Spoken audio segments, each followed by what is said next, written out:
Lancement imminent des grands chantiers de l'agenda national de transformation. Il s'agit de certains projets structurants, phares du mandat de son Excellence Monsieur le Président de la République, tels que le projet du grand transfert d'eau, l'électrification et l'hydraulique rurale, l'identité numérique, la ligne ferroviaire Dakar-Tambacounda, composante standard, le renouvellement du parc automobile de transport de marchandises, le programme de coopérative agricole. Leur mise en œuvre diligente sera la priorité absolue de l'action gouvernementale. Voilà les annonces faites en Conseil des ministres. Il s'agit au total du lancement de 6 projets phares. Mais concrètement, que signifient ces chantiers pour le Sénégal et pour chacun d'entre nous? Derrière ces mots officiels se cachent des projets concrets qui toucheront directement le quotidien des Sénégalais. De l'eau à l'électricité, du rail à l'agriculture, en passant par le numérique et les transports. Chacun de ces chantiers vise à transformer le pays en profondeur. Regardons-les ensemble, un par un, pour comprendre leur importance et l'impact qu'ils auront dans les années à venir. 1. La ligne ferroviaire Dakar-Tambacounda. La relance du chemin de fer au Sénégal prend enfin forme. Le projet phare, c'est la ligne Dakar-Tambacounda, un chantier d'envergure visant à moderniser le réseau ferroviaire du Sénégal, en transformant la ligne historique en un nouvel écartement standard à double voie. Un tracé de plus de 460 km qui va relier la capitale à l'est du pays avec une ambition claire. Désenclaver toute une région, dynamiser l'économie et offrir une alternative crédible au transport routier. Il faut rappeler que ce projet ne sort pas de nulle part. Il avait déjà été étudié et prévoyait, à l'époque, la mise en service de 32 rames modernes, capables de transporter à la fois des passagers et des marchandises dans des conditions rapides, sûrs et confortables.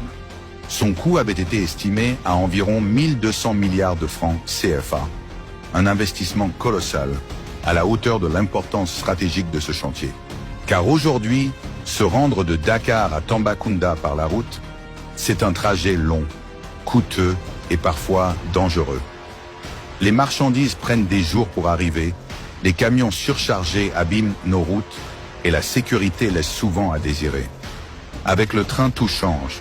Les temps de trajet seront réduits, le coût du transport des biens agricoles et industriels baissera, la circulation routière sera allégée, réduisant ainsi les accidents, et l'est du pays, trop longtemps isolé, sera enfin pleinement connecté au reste du Sénégal.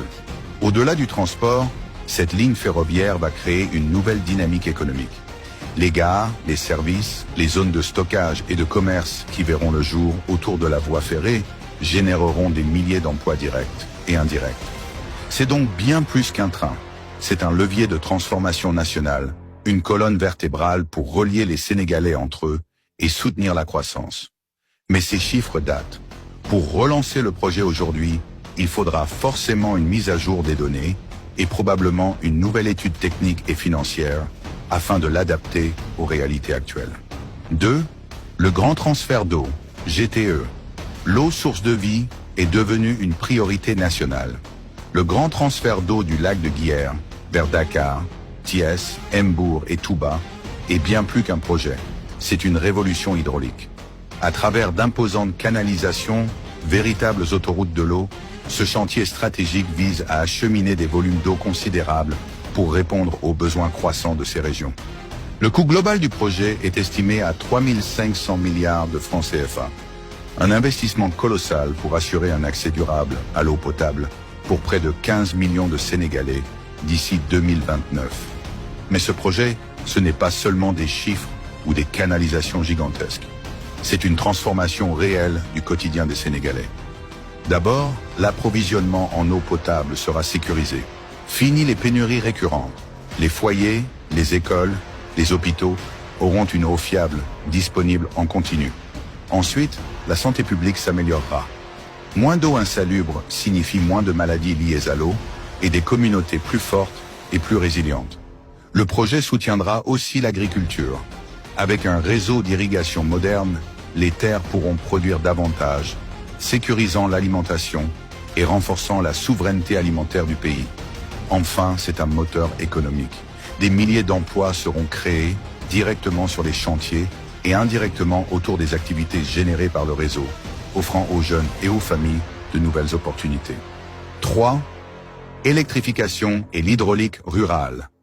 L'électrification et l'hydraulique rurale au Sénégal visent à réduire la fracture entre ville et campagne.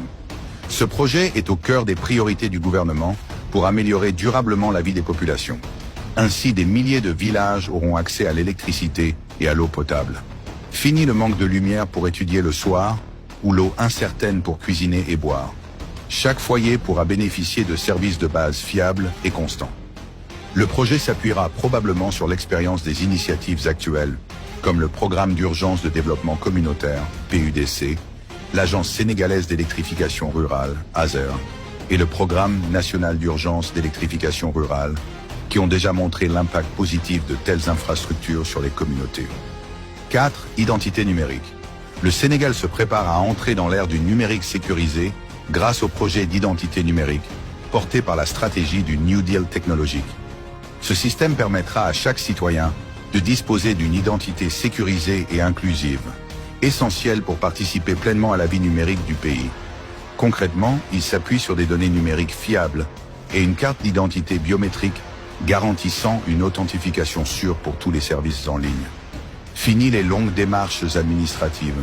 L'accès aux services publics, à la santé, à l'éducation et aux aides sociales sera plus simple, plus rapide et plus sécurisé.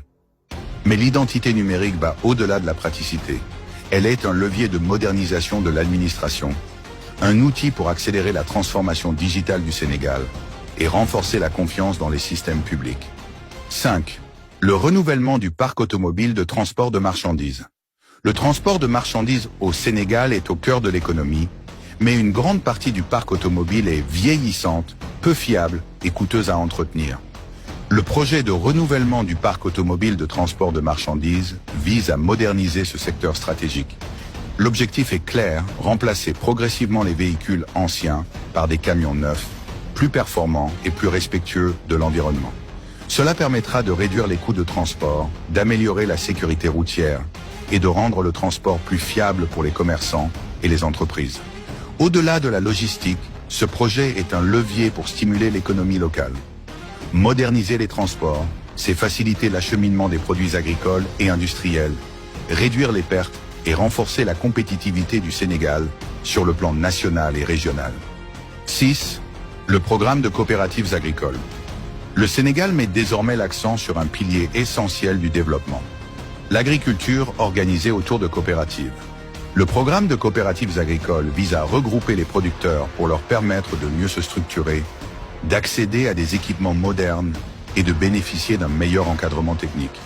Grâce à ces coopératives, les producteurs pourront augmenter leur rendement, améliorer la qualité de leurs produits et sécuriser leurs revenus. Elles offriront également un meilleur accès au marché, réduisant l'intermédiaire et permettant aux paysans de valoriser pleinement leur production.